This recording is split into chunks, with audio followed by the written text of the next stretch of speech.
اعوذ باللہ السمیع العلیم من الشیطان اللعین الرجیم بسم اللہ الرحمن الرحیم الحمد للہ المتجلی لخلقہ بخلقہ والظاہر لقلوبہم بحجتہ خلق الخلق من غیر رویۃ الصلاۃ والسلام علی رسولہ الکریم وخاتم النبیین وجد المعصومین ابی القاسم محمد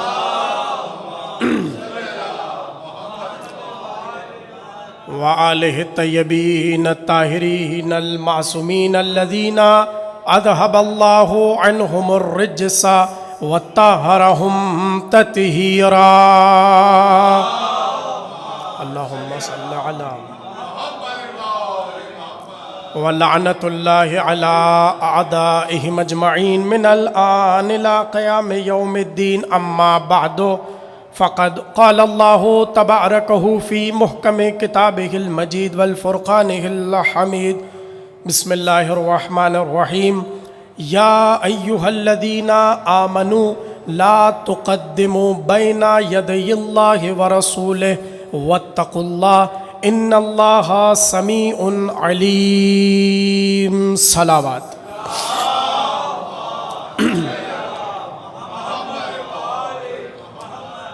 گفتگو ہے پروردگار عالم نے قرآن میں علیکم السلام صلوات پڑھیں محمد و آل محمد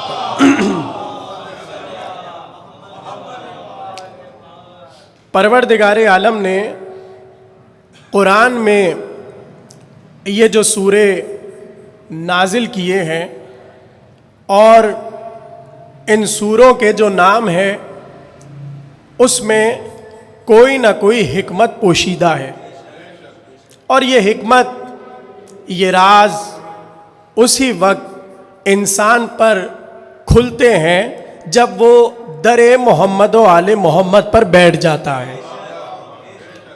آج تک قرآن کی بہت سی گتھیاں انہی لوگوں کے سمجھ میں نہیں آتی جو ایک تو قرآن سے بھی دور رہے اور جو قرآن کے سمجھانے والے تھے ان سے بھی دور رہے۔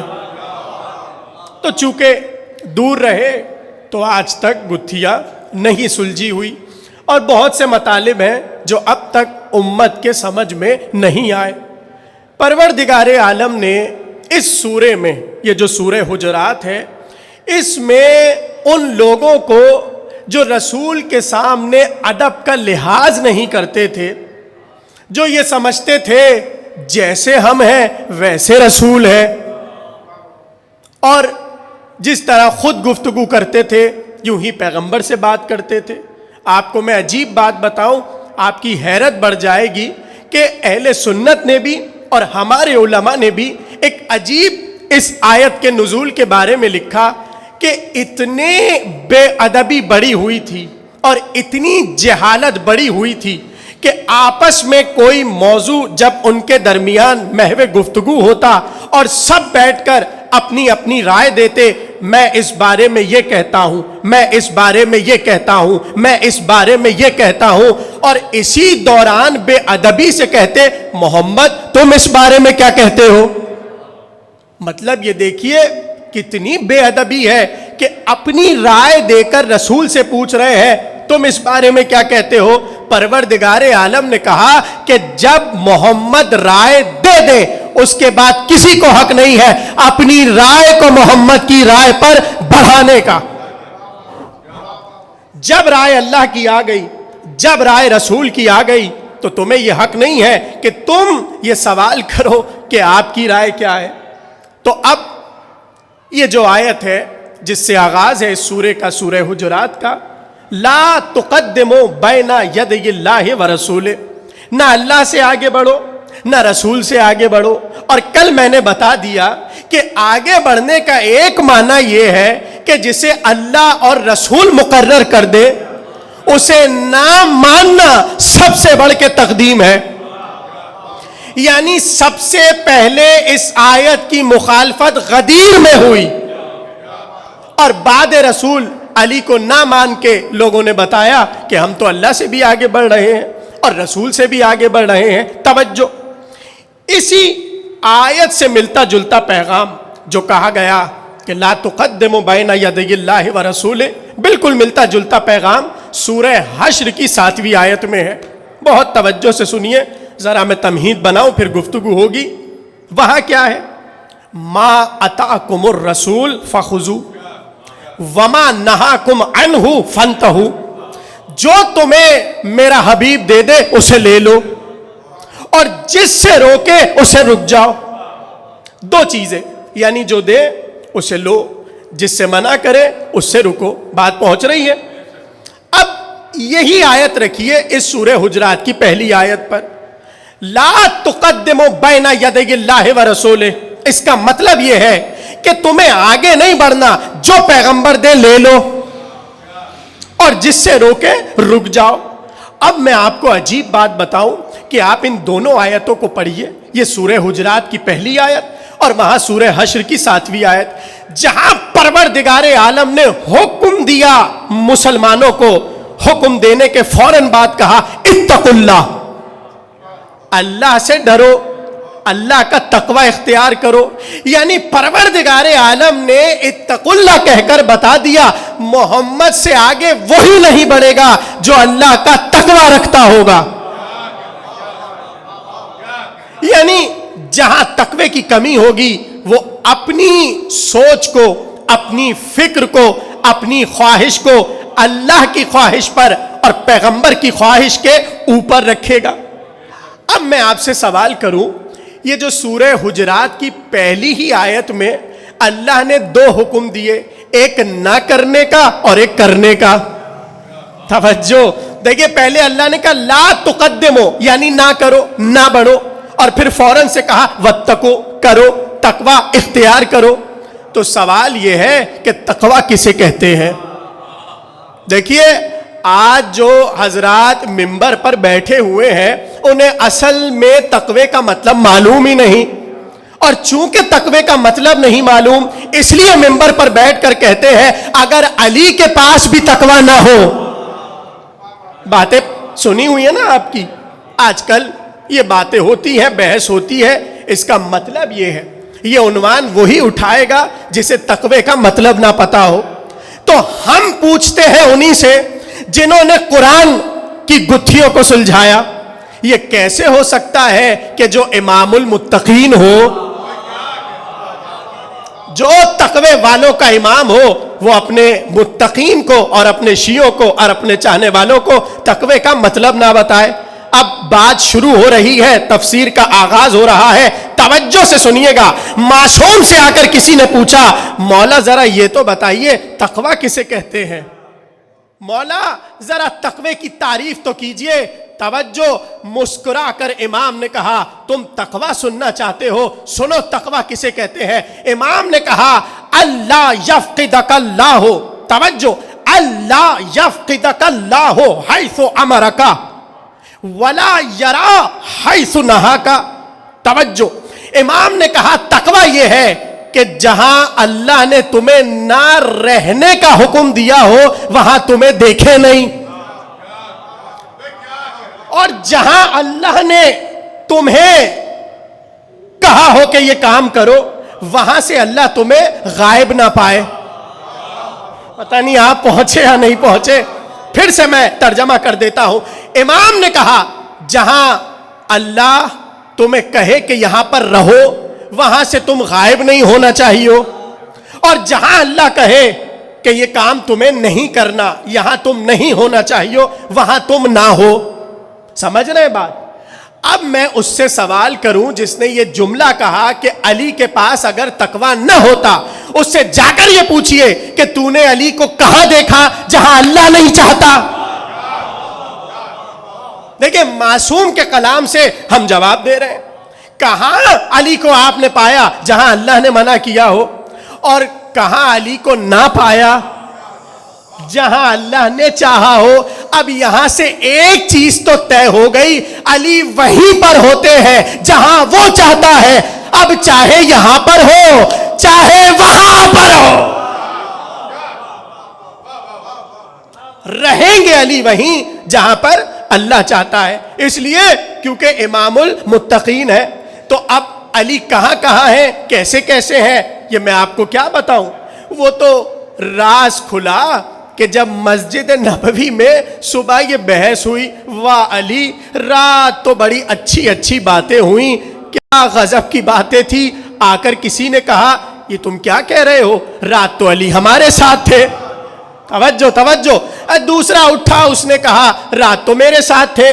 چوتھا اٹھا, اس نے کہا رات میرے ساتھ تھے. یہ گفتگو ہوتی رہی ہوتی رہی ہوتی رہی, اور ہر ایک دعویٰ کر رہا تھا علی میرے ساتھ, علی میرے ساتھ, علی میرے ساتھ. اچانک سے مسجد میں رسول کی آمد ہوئی اور رسول نے دیکھا سب بلند بلند آواز میں دعویٰ کر رہے ہیں رات تو علی میرے ساتھ تھے, رات تو علی میرے ساتھ تھے. پیغمبر نے کہا یہ کیا باتیں کر رہے ہو, رات تو علی میرے ساتھ تھے. کل شب علی ہمارے ساتھ تھے. اور ایسے میں اچانک سے جبریل آئے اور آ کر کہنے لگے یا رسول اللہ یہ کیا باتیں ہو رہی ہیں کہ رات علی کہاں تھے, رات تو علی ہمارے ساتھ.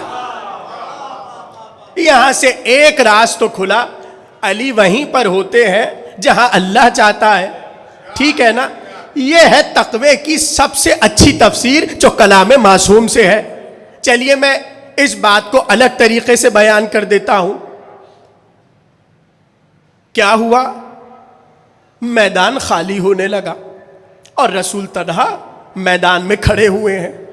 ایسے میں جب مجمع بھاگا اور تھوڑی دیر بعد مجمع واپس آیا تو پیغمبر نے کہا بھائی تم سب چلے کیوں گئے تھے.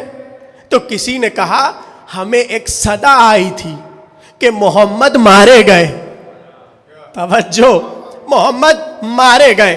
جیسے ہی ہم نے یہ سنا ہم سب بھاگ گئے, اس لیے کہ جب آپ ہی نہ رہے اب دین کیسا, اب کلمہ کیسا, اب جنگ کیسی. اس لیے ہم سب روانہ ہو گئے. ایک بات یہ, تو جب سب روانہ ہو گئے وہاں تنہا یا رسول تھے یا علی تھے. توجہ, تقوی کی تعریف کر رہا ہوں. یا تنہا رسول تھے یا تنہا علی تھے. تو علی سے ایک بار رسول اللہ نے کہا یا علی جب سب ہی چلے گئے تھے تو تم بھی چلے جاتے. کہا یا رسول اللہ صدا انہوں نے سنی اور لبیک کہا. فوراً سے پیغمبر نے کہا وہ شیطان کی صدا تھی, جس صدا کو سن کر سب چلے گئے. توجہ, اس میدان میں ایک آواز تھی اور ایک چاہ تھی. شیطان کی آواز تھی, اللہ کی چاہ تھی. علی وہیں پر رہتے ہیں جہاں اللہ چاہتا ہے. سب وہاں چلے گئے جہاں شیطان چاہتا تھا, علی وہیں رہے جہاں اللہ چاہتا. واتقوا اللہ, یہ ہے تقوی کی تفسیر. یعنی تقوی یہ ہے کہ جہاں اللہ تمہیں دیکھنا چاہتا ہے وہاں سے تم غائب نہ ہو, اور جہاں اللہ تمہیں دیکھنا نہیں چاہتا وہاں تم موجود نہ ہو. اب یہ تو اپنے اپنے مقدر اور نصیب کی بات ہے کہ انسان خود سے فیصلہ کرے کہ اللہ تمہیں امام باڑے میں دیکھنا چاہتا ہے یا میدان میں دیکھنا چاہتا. صلوات پڑھے محمد و آل محمد. بلند آواز میں صلوات.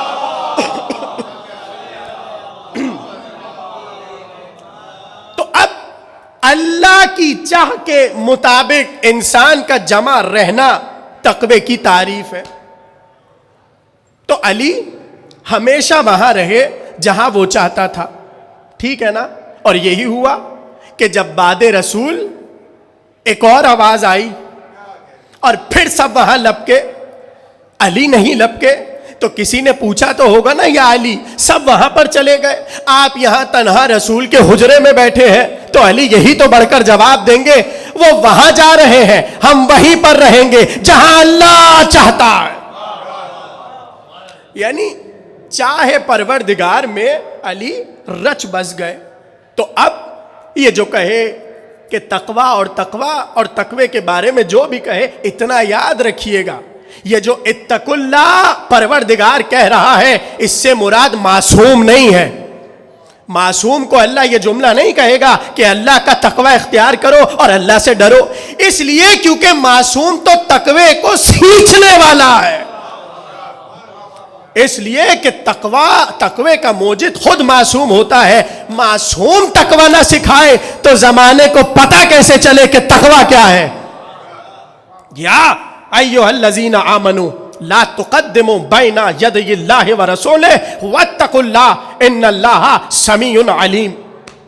اللہ اور رسول سے آگے نہ بڑھنا. سوال یہ ہے یہ تقدموں کا مقصد کیا ہے؟ جیسا کہ کل عرض کیا کہ لا تقدموں کی ایک تفسیر یہ ہے کہ جو اللہ اور رسول تمہارے لیے مقرر کریں تم اس سے آگے بڑھ جاؤ. یعنی اللہ کو یہ بتاؤ کہ جو تو کہہ رہا ہے وہ غلط ہے، جو تیرا رسول کہہ رہا ہے وہ غلط ہے، اور جو ہم کر رہے ہیں وہ ٹھیک ہے. اب یہاں پر دو تین باتیں جو علماء نے لکھی، مفسرین نے لکھی.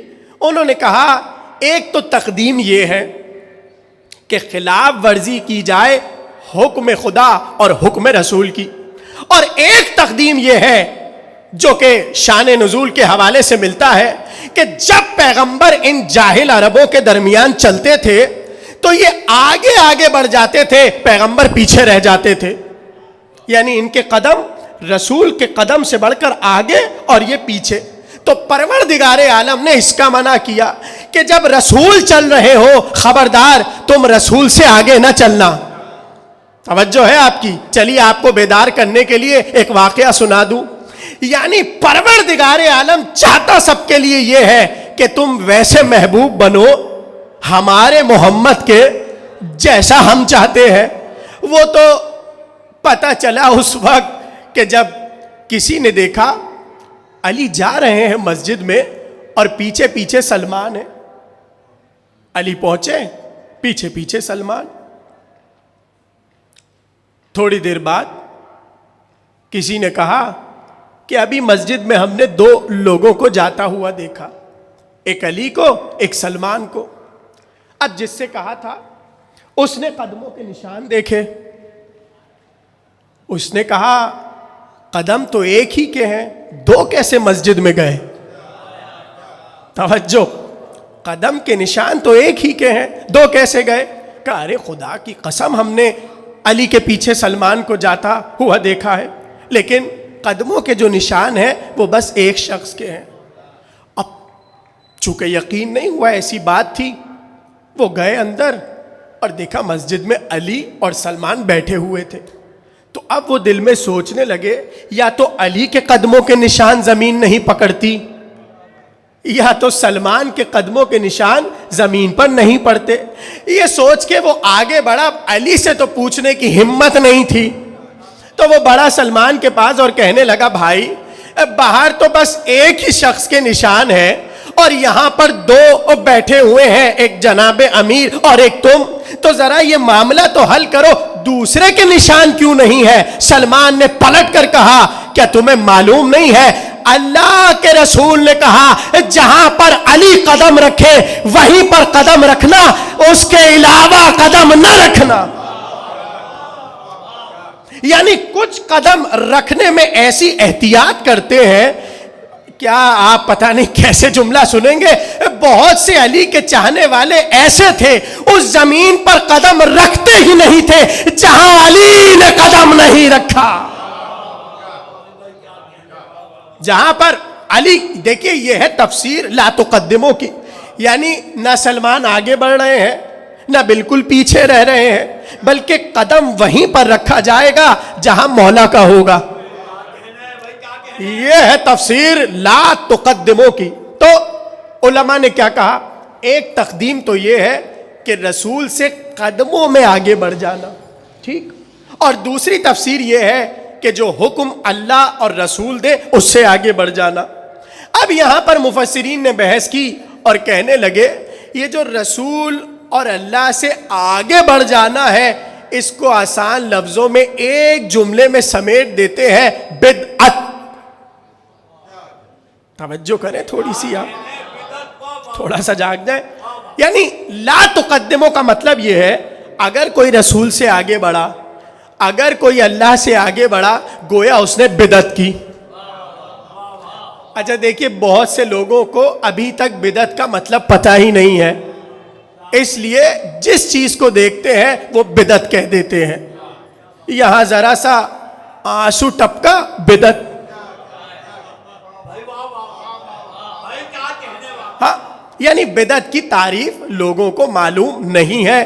تو ہم ذرا تعریف کی طرف چلتے ہیں کہ یہ لا تقدمو کی تعبیر جو بدعت سے کی گئی, اس بدعت کا مطلب کیا ہے. اب جب بڑے علماء لغت کی طرف اور سوال کیا کہ بھائی بدعت کسے کہتے ہیں, تو ہمارے بہت بڑے عالم شیخ طرحی نے لکھا کہ بدعت کسے کہتے ہیں.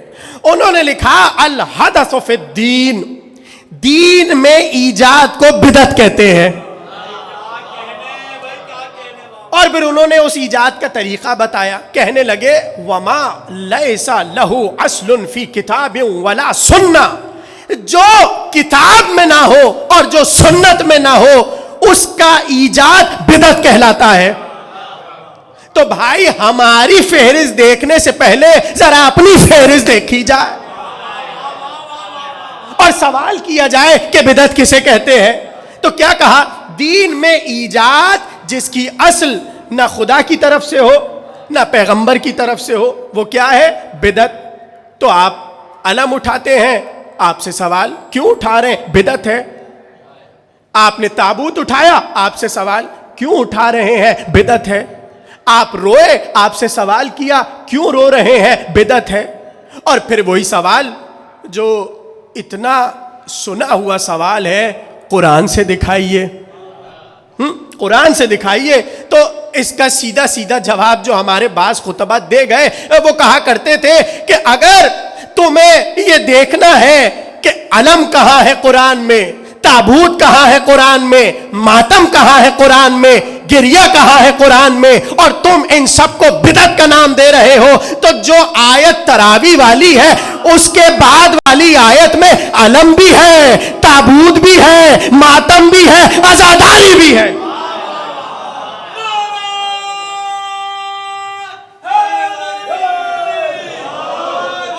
تعریف ہے نا.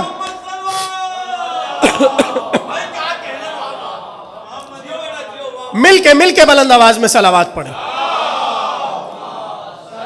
اللہم صلی علی. توجہ کر رہے ہیں آپ. تو بدعت کی تعریف جو کی علماء نے کیا کہا, البدعۃ, بدعت کیا ہے, الحدث فی الدین, دین میں ایجاد کرنا. اور وہ ایجاد کیسی ہو کہ اس کی اصل جو ہے, اس کا کنیکشن جو ہے نہ وہ کتاب میں ہو اور نہ وہ سنت میں ہو. اب دیکھیے عجیب بات آپ کو بتاؤں, بہت سے لوگوں کے ذہنوں میں ہوگی, ہمارے ہاں کتاب کا دائرہ بھی وسیع ہے.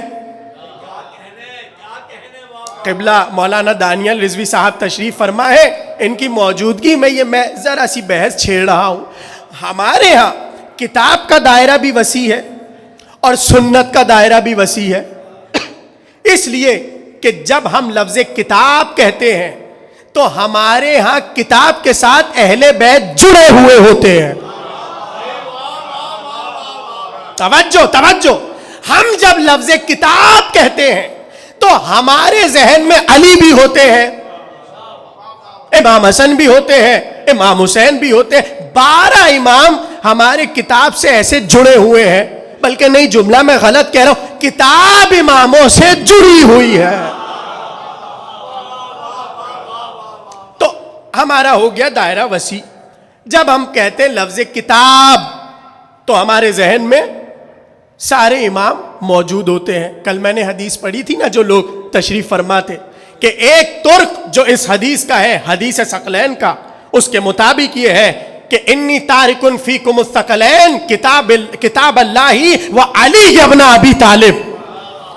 میں تمہارے درمیان 2 چیزیں چھوڑ رہا ہوں, اللہ کی کتاب اور ابو طالب کا بیٹا علی.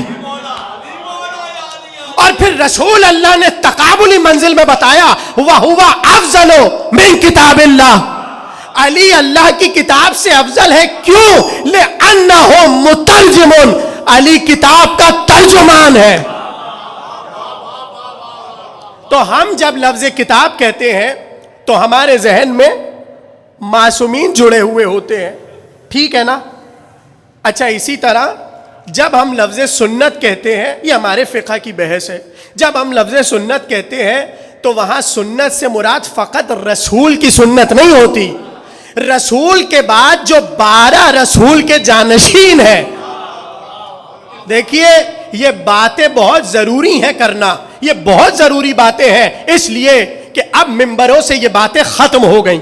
لوگوں کو بتایا جائے کہ جب بھی لفظ کتاب تمہارے سامنے آئے اس سے مراد صرف وہ الحم سے لے کر والناس نہیں ہے. اگر الحم سے لے کے والناس تک علی نہ ہو تو پھر کیسی کتاب ہے؟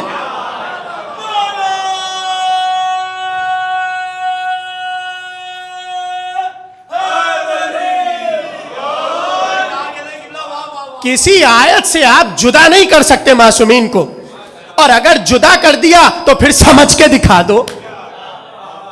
اس لیے کیونکہ ترجمان تو معصومین ہی ہے نا. اچھا آج کے لوگوں کو نہیں پتا, ان لوگوں کو پتا تھا کہ رسول کیا لکھنے جا رہے ہیں, اس لیے لکھنے کا سامان دیا ہی نہیں. معلوم تھا انہیں کہ یہ کیا لکھنے جا رہے اور نوشتہ کس چیز کے حوالے سے دیں گے.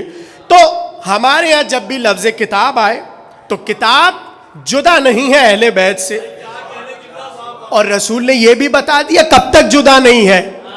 لا یفترقا حتی یرد علی الحوض, یہ جب تک حوض کوثر تک نہ پہنچے ایک دوسرے سے جدا نہیں.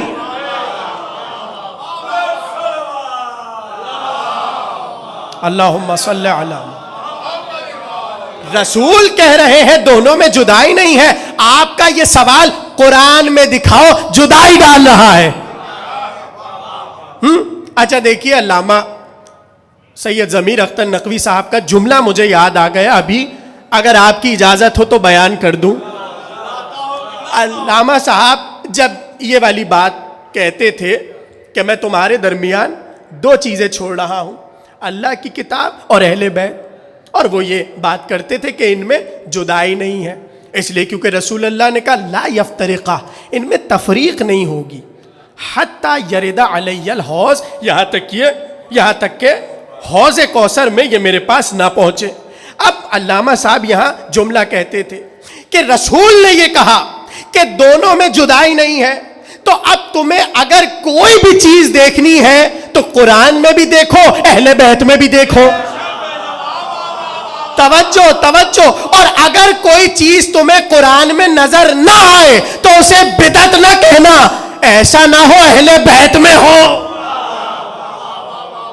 اب وہ یہاں پر جملہ کہتے تھے اب اگر کوئی چیز بظاہر قرآن میں کسی کو نہ بھی ملے اور معصوم کے گھر نظر آ جائے تو وہ بدعت نہیں ہے. ارے نہ ہو عزاداری قرآن میں, مگر ہر معصوم عزاداری کر رہا.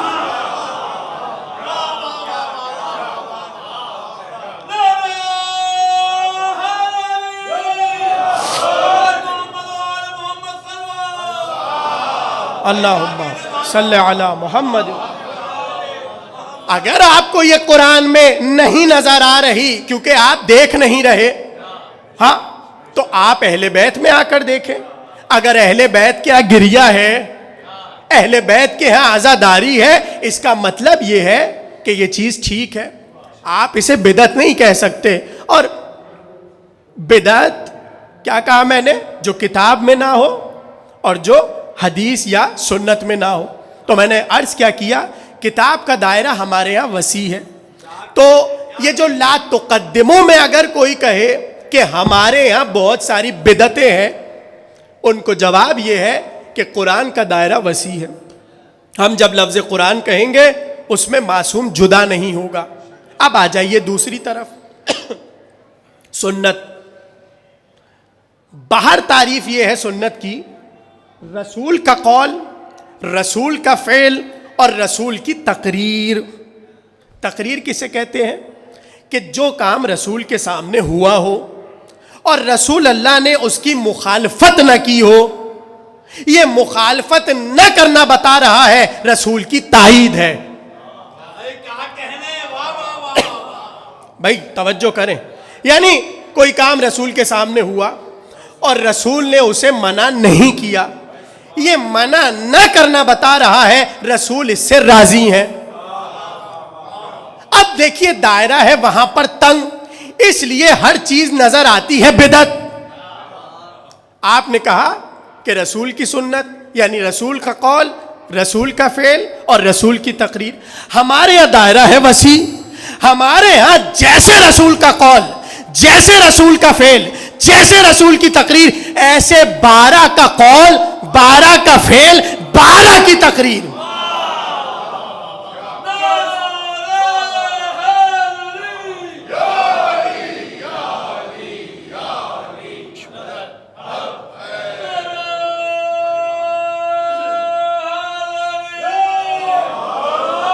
توجہ کر رہے ہیں آپ؟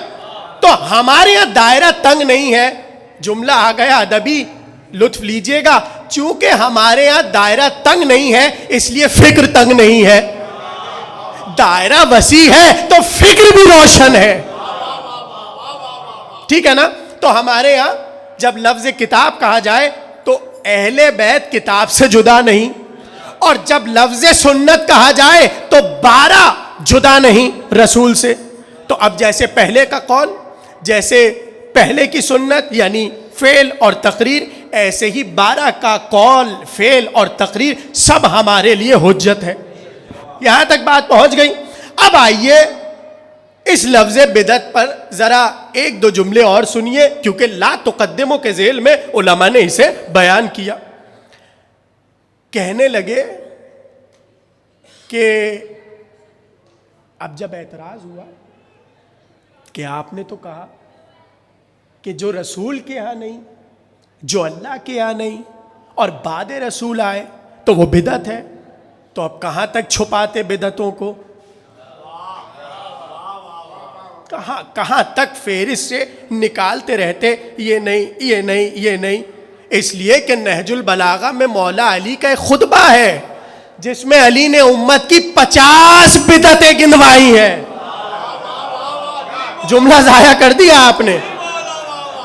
جناب امیر نے 50 بدعتیں امت کی گنوائی ہیں کہ جو رسول کے عہد میں تھا اب نہیں ہے، اور جو رسول کے عہد میں نہیں تھا اب ہے۔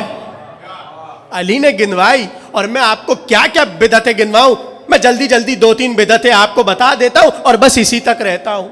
اب اس میں کسی کو برا ماننے کی ضرورت نہیں ہے، اس لیے کیونکہ تقریر ریکارڈ ہو رہی ہے، ممکن ہے کسی تک پہنچے تو بات ناگوار گزرے۔ اچھا، ناگوار اس لیے نہیں گزرنی چاہیے کہ ہمارے یہاں حدیث ہے، ہمارے فقہ کا مسئلہ ہے، اب ہم کیا کریں؟ حدیث ہے رسول اللہ کی، ہر امام نے ہر مقام پر اس حدیث کو کوٹ کیا۔ توجہ، امام نے ہمیشہ اور رسول کی حدیث کو اس کوٹ کرتے ہوئے، بیان کرتے ہوئے کہا کہ رسول اللہ نے فرمایا من توضع ثلاثا فقط ابدع، جس نے عضو وضو کو 3 بار دھویا اس نے بدعت کی۔ بھائی تھوڑا سا جاگ کے سن لیں۔ اچھا، ہمارے یہاں مسئلہ کیا ہے؟ ایک بار دھونا واجب، ایک بار دھونا واجب، دوسری بار دھونا مستحب، تیسری بار دھونا حرام۔ یہ ہمارے یہاں حدیث ہے۔ اب آپ کو ساری فقہ کی کتاب میں یہ حدیث مل جائیں گی، مولانا تشریف فرما ہے، ان کی موجودگی میں یہ جملہ کہہ رہا ہوں، آپ کو ہماری ہر حدیث کی کتاب میں یہ مل جائے گا۔ من توضع ثلاثا فقد ابدع، جس نے عضو بدن کو، عضو وضو کو 3 بار دھویا اس نے بدعت کی۔ تو اب باہر دھویا جا رہا ہے کہ نہیں؟ تو بدعت یہاں ہے کہ وہاں ہے؟ بھئی حدیث دیکھیے، جب لفظ بدعت لا تقدموں پر بحث ہوگی تو یہ بات تو ہوگی۔ اچھا پھر آگے بڑھیے، میں جلدی جلدی آپ کو گنواتا ہوا چلوں۔ چلے چھوڑیے فدق کے واقعے کو، فدق کے نہیں کرتے ہم تذکرہ۔ اب جا کر دیکھیے تاریخ کی کتابوں میں کہ جب خیبر بٹا اور رسول نے سب کو دینا شروع کیا، بھیا یہ تمہارا حصہ، یہ تمہارا، یہ تمہارا، یہ تمہارا، وہاں کچھ لوگ چاہتے تھے وہ والا حصہ اگر مل جاتا تو کیا بات، وہ والا۔ اچھا، یہ کچھ لوگوں کو ہوتی ہے بیماری کہ انہیں آپ کوئی اچھی سی چیز دے دیجئے، مگر ہرس کی ایسی گندی عادت ہوتی ہے، وہ والا مل جاتا تو کیا کہنے، ہوتی ہے یہ ہرس کی بیماری۔ بہرحال بہت گندی، اللہ مومنین کو محفوظ رکھے اس گندی بیماری سے۔ تو ہوا یہ کہ جب رسول اللہ کا دور گزرا اور رسول اللہ تشریف لے گئے اور ایک صاحب کا دور آیا، شروع ہوا شاہی کا دور، تو ان کا بیٹا کھیلتا کھیلتا، جوان تھا، کھیلتا کھیلتا وہ خیبر کے ایک حصے سے گزرا۔ اب وہ حصہ اسے پسند آ گیا، اس نے یہ سوچا کہ رات کو آؤں گا، حملہ کروں گا اور یہ زمین لے لوں گا۔ اچھا، اس نے یہ غلط سوچا، اسے یہ سوچنا ہی نہیں چاہیے تھا۔ کیوں نہیں سوچنا چاہیے تھا؟ اب میں آپ کو بتاتا ہوں۔ جب رات آئی اور اس نے خیبر کے اس حصے پر حملہ کیا تو اب وہ جو یہودی وہاں پر بسے ہوئے تھے وہ جاگے اور اٹھ کر ان کو دھر لیا۔ اب بھائی جو ان کو مارا گیا، یہ روتے روتے والد صاحب کے پاس گئے اور کہنے لگے، ابا صاحب دیکھیے یہ خیبر والے یہودیوں نے ہمیں مارا ہے۔ اب جب انہیں بلایا گیا تو کہا، بھائی تم نے ہمارے لال کو مارا کیوں؟ کہنے لگے، دیکھیے حضور، جب رسول اللہ نے فدق کا بٹوارا کیا اور سب کو حصہ دے چکے، کس کوئی نہیں بچا تھا جس تک یہ حصہ پہنچتا، ہماری زمین بچ گئی تھی۔ ہم رسول کے پاس آئے اور کہنے لگے، یا رسول اللہ ہماری زمین کو چھوڑ دیجئے، ہم آپ کو ہر مہینے اس کے محصولات عطا کرتے رہیں گے، نہ ہمیں مارا جائے، نہ ہمیں تنگ کیا جائے، نہ ہمیں بھگایا جائے۔ رسول اللہ سے یہ ایگریمنٹ ان کا ہو گیا تھا، معاہدہ ہو گیا تھا کہ جب تک تم چاہو اس بستی پر بسے رہو، نہ تمہیں کوئی ہٹائے گا، نہ تمہیں کوئی بھگائے گا، نہ تمہاری چیزوں پر قبضہ کرے گا۔ اب جیسے ہی آ کر انہوں نے اپنے ابا سے کہا کہ ہمیں یہ زمین پسند تھی اور ہمیں یہ زمین چاہیے، تو نہ ابا نے کوئی فیصلہ سنا، نہ یہودیوں کی بات کا پاس رکھا، کہا نکلو تم یہاں سے، اب تو یہ زمین میرے بیٹے کی رہے گی۔ اب آپ کچھ سمجھے ہی نہیں، یہ کیا ہے؟ بدعت۔ توجہ، یعنی رسول نے یہ چیز ان کے لیے مقرر نہیں کی تھی، انہوں نے خود سے کر لی۔ جو علی نے نہج البلاغہ میں خطبہ دیا اس میں یہ ذکر ہے۔ اب جلدی جلدی سنیے جو مولا نے بدعتیں گنائی۔ مولا نے کہا طلاق میں بدعت، یعنی جو طریقہ ہے رسول کے عہد کا وہ اب نہیں۔ کیا مطلب؟ جب تک دو عادل گواہ سامنے نہ بیٹھے ہوں طلاق نہیں ہوتی۔ اب دیکھیے، مجھے یہاں پہ پڑھنے میں اس لیے مسئلہ نہیں ہو رہا کہ پاکستان کا قانون جب سے بنا وہی دور چلا آ رہا تھا جو بعد میں رائج کیا گیا۔ جب طلاقیں بڑھنے لگی تو سب نے کہا اب ہماری طلاق نہیں چلے گی، شیعوں والی طلاق چلے گی۔ یعنی بدعت واپس اپنے عہد میں ایسے پلٹتی ہے۔ تو مولا نے جو بدعتیں گنوائی اس میں ایک یہ بھی تھی۔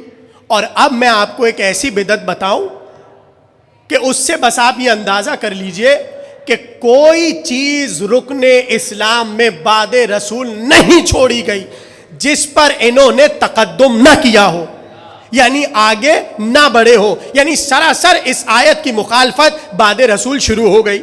اب میں ایک جملہ آپ کے سامنے کہہ رہا ہوں اور اس سے آپ سمجھ جائیے۔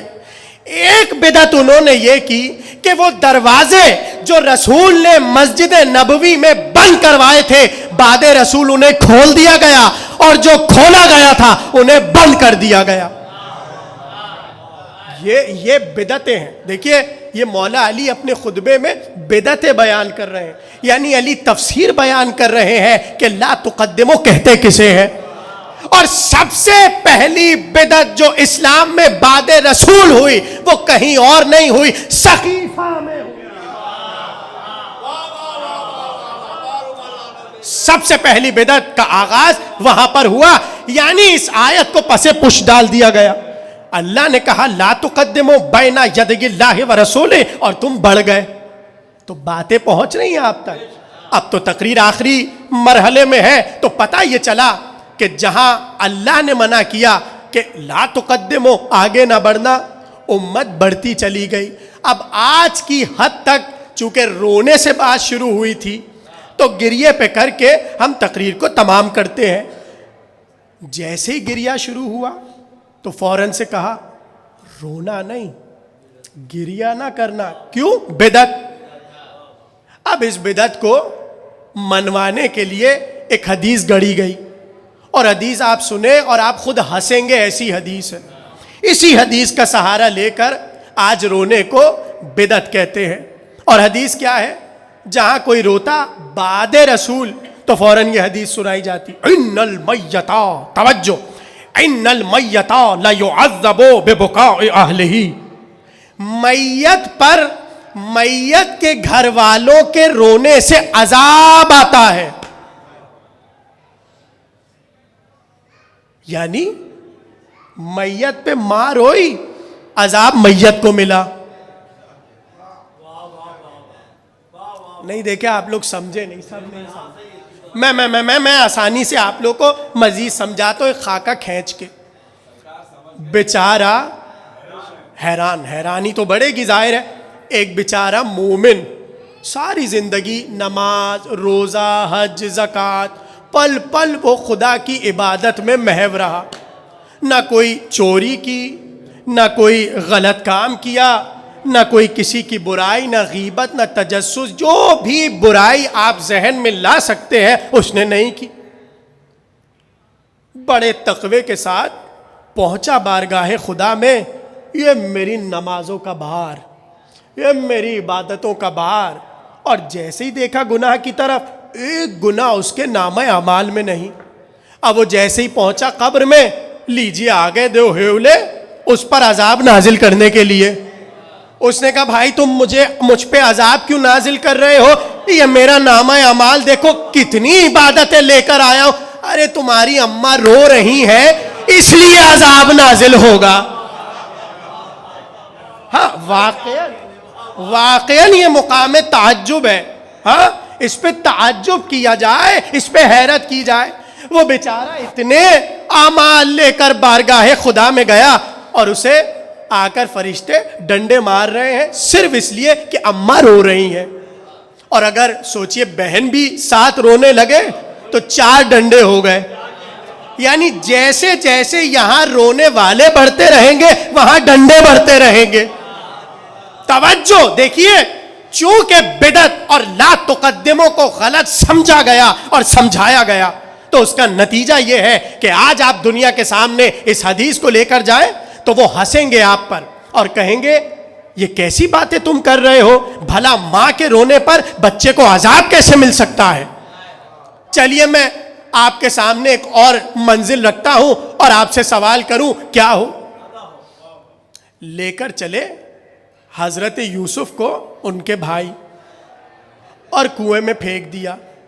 اب صرف فرض کیجئے، سپوز کیجئے خدا نہ خواستہ یوسف اس وقت مر جاتے. اب یعقوب یہاں کیا کر رہے ہیں؟ گریا. بھائی دیکھیے حدیث میں یہ تو نہیں ہے نا کہ یہ والی جو حدیث ہے یہ رسول کے بعد اپلائی ہوگی.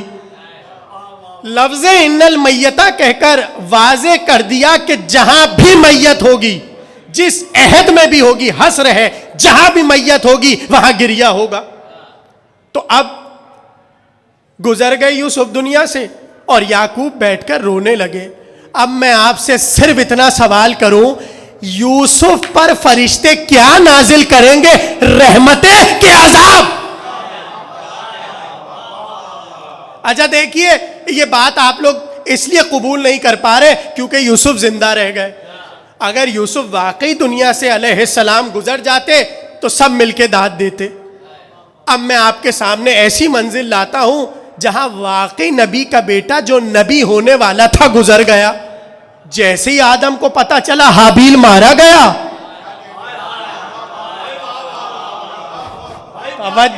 توجہ دیکھیے بدعت کا پوسٹ مارٹم ایسے ہوتا ہے.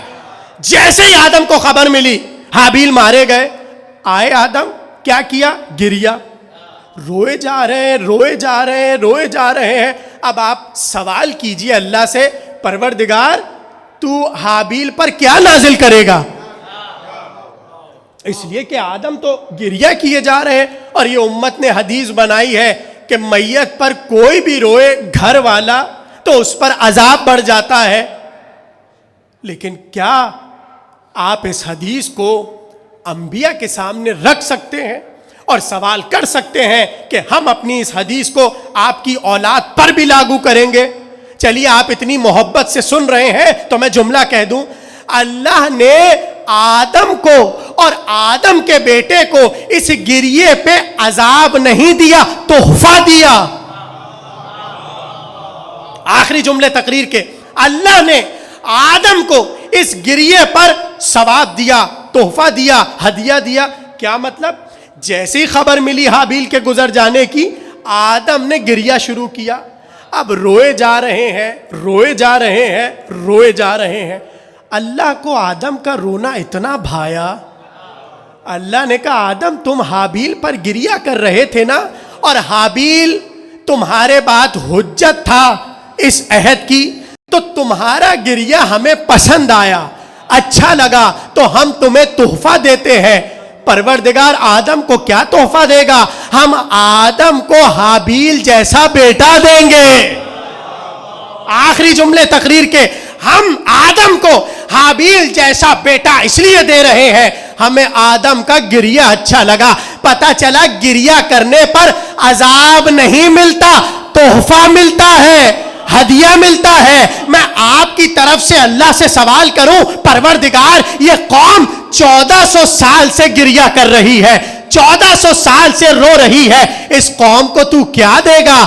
کہا دیکھو آدم کے بیٹے کے بدلے ہم نے کیا دیا؟ ایک ایسا بیٹا دیا جو صورت میں، سیرت میں، چلنے میں، گفتار میں، کردار میں، نطق میں شبیہ ہے حابیل تھا۔ یہ کیسے ہو سکتا تھا کہ آپ نے بھی گریہ کیا، اللہ آپ کو کچھ نہ دیتا؟ ہمارے تحفے کا نام مہدی ہے۔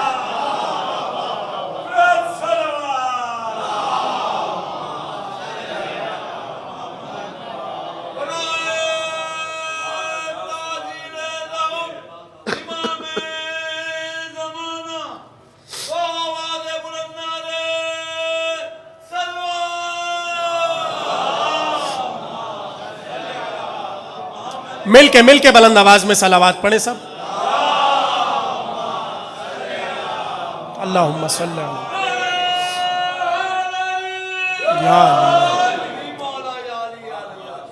روئے آدم تو پروردگار عالم نے، جو قوم نے اور امت نے بنایا کہ عذاب، اللہ نے کہا نہیں، ہمیں گریہ اچھا لگتا ہے، ہم گریہ پر عذاب نہیں دیتے، ہم گریہ پر تحفہ دیتے ہیں۔ اب یہ تو محبت کی بات ہے، جسے جتنی محبت ہوگی وہ اتنا گریہ کرے گا۔ ہاں اب آخری جملہ آج کی حد تک، کیوں اس حدیث کو معیار بنا کر لا تقدموں پر چپکا دیا گیا اور بدعت کہہ دیا گیا؟ مجھے یہ لگتا ہے شاید بعد رسول کسی کو رسول پہ رونا آ ہی نہیں رہا تھا۔ بھائی یہیں تک لانا تھا آپ کو۔ تو اب جب کوئی پوچھتا ہوگا ارے آپ رسول پہ رو کیوں نہیں رہے ہیں، تو وہ پلٹ کے یہ کہتا ہوگا رونے سے میت پر میں نہیں کہہ سکتا۔ صلوات پڑھیں محمد و آل محمد۔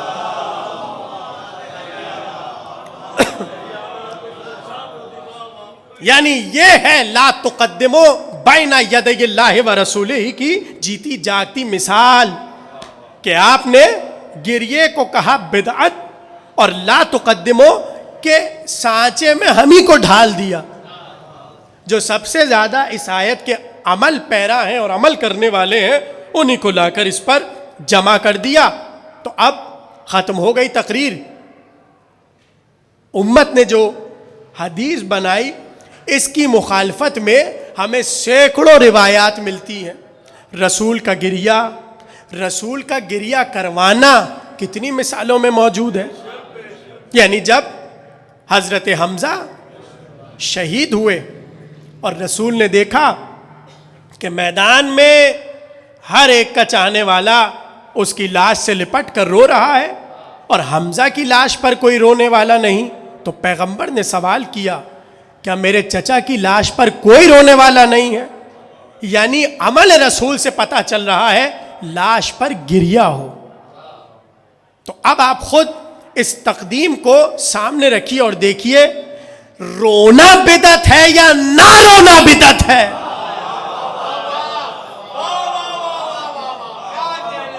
ختم ہو گئی تقریر. کیا رونا بدعت ہے یا نہ رونا بدعت ہے؟ جب بدعت کی تعریف یہ کی گئی ہے کہ جو رسول نے کیا ہو یا نہ کیا ہو اس کے خلاف جانا، تو رسول کا رونا نظر آ رہا ہے، نہ رونا نظر نہیں آ رہا. پتہ چلا رونا بدعت نہیں ہے، نہ رونا بدعت ہے. ختم ہو گئی بات. نہ رونا بدعت ہے. اور ایسے میں رسول کو خبر ملی کہ یا رسول اللہ حضرت حمزہ کی بہن آ رہی ہے. لاش حضرت حمزہ پر حمزہ کی بہن آ رہی ہے.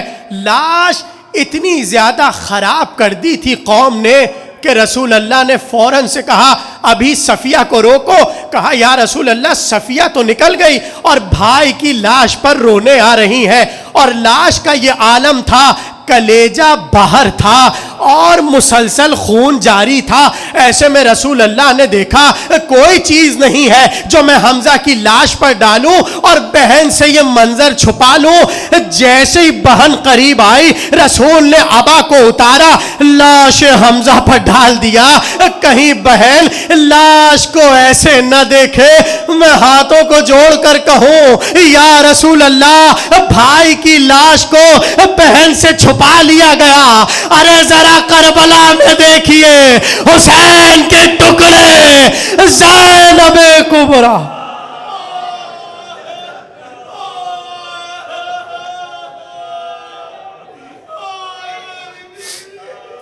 ایک بار سورہ فاتحہ اور 3 بار سورہ اخلاص کی تلاوت فرما کے اس کا ایصال علامہ ڈاکٹر سید ضمیر اختر نقوی صاحب کی روح کو ایصال فرما دیں.